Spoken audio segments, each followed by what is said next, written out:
আপনি কি জানেন ভালো মেয়ে হওয়া সত্ত্বেও অনেক মেয়ের বিয়ে দেরি হয় কেন?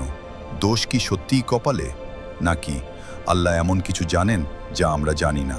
তাই এবার আর কবিরাজ নয়, চুপি চুপি নিজেই আমল করুন এবং দাম্পত্য জীবনে সুখ উপভোগ করুন।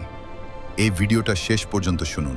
এখানে শুধু কষ্ট নয়, আছে শান্তি, আছে সমাধান। ইসলাম কখনো বলে না দেরিতে বিয়ে মানেই আপনি কম মূল্যবান। আল্লাহ দেরি করেন কারণ তিনি ভুল মানুষ দেন না। হয়তো এই দেরিটা আপনাকে প্রস্তুত করছে আরও সুন্দর কিছুর জন্য। আপনি আপনার মতন করে চেষ্টা করুন, আর এই আমলটা করেই দেখুন ফল আপনার জন্য অপেক্ষা করুন। ربنا هب لنا من أزواجنا وذرياتنا قرة أعين واجعلنا للمتقين إماما। এই দোয়া শুধু বিয়ে নয়, শান্তির সংসার চায়। প্রতিদিন ফজরের পর 3 বার পড়ুন। এখন শুনুন হযরত মূসা আলাইহিস সালামের দোয়া। রব্বি ইন্নী লিমা আনজালতা ইলাইয়া মিন খাইরিন ফাকির। এই দোয়া পড়ার পরই তার জীবনে বিয়ের দরজা খুলে গিয়েছিল। ঈশার পর 7 বার 40 দিন পড়ুন। তবে এটা ওয়াজিব নয়, অভিজ্ঞতার কথা। বিবাহের ক্ষেত্রে সবচেয়ে জরুরি একটি আমল ইস্তিখারা। যখন কোনো প্রস্তাব আসে 2 রাকাত নফল নামাজ, এরপর ইস্তিখারার দোয়া। এটা স্বপ্ন দেখার খেলা নয়, এটা আল্লাহর কাছে সঠিক সিদ্ধান্ত চাওয়া।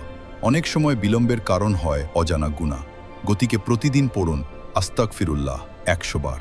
আল্লাহ বলেন, যে ইস্তিগফার করবে আমি তার জন্য রাস্তা খুলে দেব। বিশেষ করে মায়ের দোয়া নেয়ার চেষ্টা করুন। আমরা রাতে কাঁদি, কিন্তু মায়ের চোখের জলের ক্ষমতা কি কখনো দেখেছি? 1 ফোঁটা মায়ের চোখের জল হাজার আমলের চেয়েও ভারী হতে পারে। তবে একটা কথা মন দিয়ে শুনুন, অনেকেই বলে থাকে এই সূরা 11 বার পড়লে 7 দিনে বিয়ে হবে। এগুলো ইসলামে প্রমাণিত নয়। ধৈর্য, দোয়া, হালাল পথে চেষ্টা, এইটাই সুন্নাহ। তবুও যদি প্রশ্ন থাকে দেরি কেন, তাকওয়ার ঘাটতি, বাবা মায়ের কষ্ট, অতিরিক্ত চাওয়া, আর সব দেরি শাস্তি নয়, কিছু দেরি রক্ষা। মনে রাখবেন, দেরিতে বিয়ে হলে আপনার মূল্য কমে যায় না। আল্লাহ দেরিতে দেন, কিন্তু ভুল মানুষ দেন না।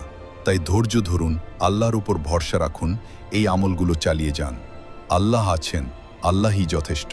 এই ভিডিওটা যদি আপনার মনে একটু শান্তি আনে তাহলে শেয়ার করুন, কারণ কেউ একজন চুপচাপ কাঁদছে।